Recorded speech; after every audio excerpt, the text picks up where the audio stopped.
What's up, everyone? Morey Croson here from the Performance Lab in California, and we're going to do another breakdown here today on Alvin Kamara. We got a recommendation to do an Alvin Kamara breakdown. I thought that was overall a good person to break down and see a little bit more about how do they sprint and what's their technique, what is their form. So I'm going to go ahead and break that down. We'll go and have them actually go through the sprint here to show a little bit more of what that looks like. And I mean, one of the big things that I noticed just by kind of watching is just how overall smooth he looks when he's running. And so we'll go a little bit more into what makes him look so kind of natural as he's going through the actual sprint. So we'll go and hop right into it. First, I want to say too, this is a big guy, right? 5'10", 1/4, 214 pounds. So for how tall he is, 5'10", being 215 pounds, that is an overall a very thick person. And for the fact that he ran 4.53, being that big, is very, very impressive.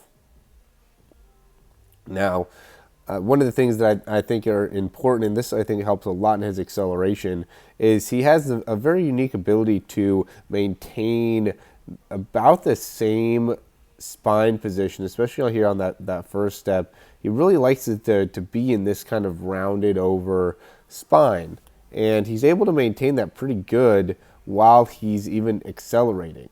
Right, so notice how he's got that again. That spine's kind of leaned over like that, but he's always like that. Now his head is a little bit closer down to the ground here at the very beginning, but when he's going, he always has that kind of rounded spine positioning. So notice how as he's going, now that head's a little bit more upwards, but he's still got. We'll let that arm come through.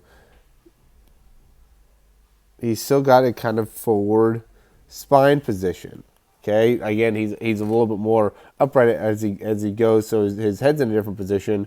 But even when he's first starting off here, and when you watch him play football and run, you can see that he a lot of times is in this position where that spine is rounded. And so what that does, that makes it so that he's able to achieve a more similar running style earlier on in his sprinting form than somebody who, when they first get off, they're very low, or maybe having much more of a knee bend, or their spine position's a lot different. A lot of times when you're first beginning your sprint, you're in a very, very overall different spot than you are when you're running full speed. Alvin Kamara is not in that same boat. He's able to achieve a pretty similar spine position basically right away than he's going to have when he's actually sprinting, which helps him tremendously really transfer that speed into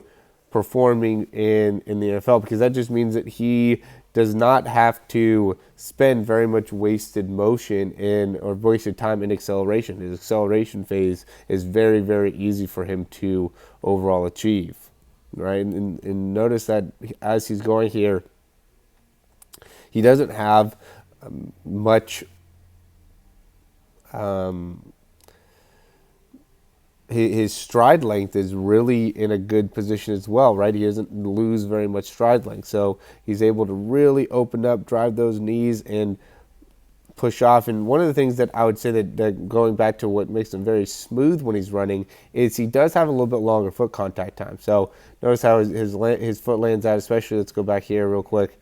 So when he's going before 10 yards, he's landing and his foot's pretty far out in front of him right there. Again, he has to maintain that spine position, and then he's going and he's driving off that back leg. He lands, spends a good amount of time driving off that back leg. So now, again, what does that make it so he's able to do? What does that transfer over to? One, that transfers over to overall much more power. So he's generating a lot of power off of each one of his steps. He's not necessarily very quick. I just did a recent breakdown of Chris McCaffrey as well, where he's got tremendous overall foot turnover, right? He's just not spending very much time on the ground with each one of his steps. He's very, very quick, just boom, boom, boom, boom, boom, very touchy with the feet. Where Alvin Kamara is on the opposite side of the spectrum, where he's spending more time on the ground with each one of his steps, but he's really getting a lot with his overall stride length and his stride distance. But by spending more time on the ground, that's making it so he's able to take hits better, right? He's creating overall more power. So he has so much strength and power in those legs, he can really take on, somebody trying to hit him, and he has all that time on the ground to be able to adjust and react to taking on the force, and being able to push off or generate power from each one of his push-off legs. So, there's two thought processes behind sprinting, or there's two things that I've seen a lot of from a sprinting perspective. One is that you can be very, very quick with your foot contact time. I mean, obviously, we saw him run, so he's not bad with his foot contact time. He ran 4.5, right? So it's not like his foot contact time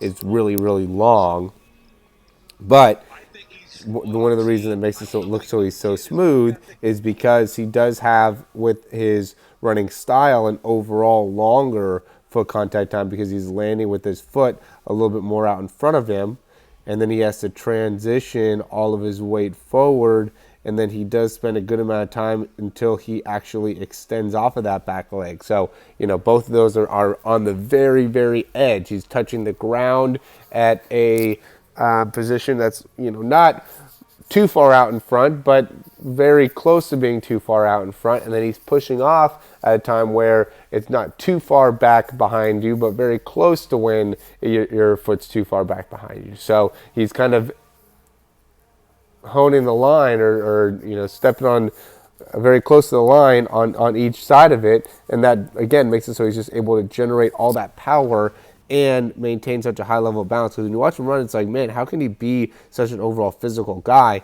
and still be able to run so fast? And just because he's able to spend so much time on the ground, really generate a lot of force in each one of his steps. And the other thing is, he is a very big person. I was very surprised to see 5'10", 215 pounds. Again, that is a very big dude. I mean, obviously that's not he's not 6'3", he's not tall necessarily, but he's big. 5'10", 215, I mean, that's a thick guy. Even if you're 5'10", 185, that's a good size overall person in terms of thickness and everything like that. But being, 5'10", 215, and being able to run 4.5, I mean, that is really good. And how he runs 4.5 is, again, he uses all that lower body strength to just generate so much overall power in each one of his steps that, just makes him very, very fast and able to run as such an overall physical guy. So hope you guys enjoyed that breakdown. This is going to be more for people that watch football, because I think the people that watch football will really be able to understand what makes this guy. They'll be interested in understanding how he's having the success that he's having. And I think by being able to watch this breakdown and really listen more than watch, I think you'll be able to get a good understanding of what's going on and what makes him overall a great running back. All right, guys, real quick, I want to just say, speed program. We have a speed program. If you guys are interested, it goes in depth about the speed and how you can perfect your overall speed and get that much better from that perspective. If you're interested, you can go ahead and there's a link below. We also have our full YouTube page. Just go and check it out. And if you have any questions or anything like that, we'd be happy to answer anything for you. And yeah, hoping to hear from you guys soon. Hey, thank you so much for watching this video. I hope you really enjoyed it, and if you did, you can subscribe down below, and that way you can get updates on any of the new videos that we get. Also, if you want to, you can check out some of our other breakdowns for speed and throwing. We have exercises, also jumping mechanics videos, a lot of great stuff within our channel. Hope you enjoy.